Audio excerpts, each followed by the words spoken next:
ڕاچیە لەسەر ئەوانەی بە ناوی خۆپیشاندانەوە پەنادەبەنە بەرتوند و تیژی و هێرش دەکەنە سەر دامودەزگاکانی حکومەت و لایەنە سیاسیەکان. دەچن بارەگایەکان دەستین کاکە بارەگایەکانی داوایانێکیان نییە، هیچ شتێکیان نییە. تۆ کە خۆپیشاندان دەکەی پێویستە بچی ڕای خۆت دەربڕی، ڕای خۆت دەربڕی بزانێت چی دەوێت پێویست بچیە، بەوە چارەسەر نابێت کە تۆ بچی هەڕەشە لە کەسێک بکەی یان بچی شتێک بستێن یان دارێک بشتێن یان شتێک بکەی. مشکلەکە ئەوەیە کە حەل نابێ بەم شێوەیە.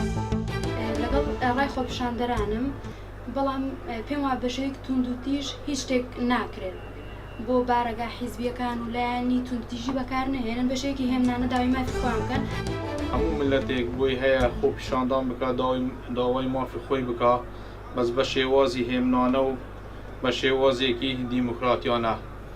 بەس بەڕای من ئەوانەی کە خۆپیشاندان دەکەن و هێرش دەکەنە سەر دامودەزگا حکومیەکان و حزبیەکان، ئەمانە بە کرێگیراون، نەک هاوڵاتی کوردستانن.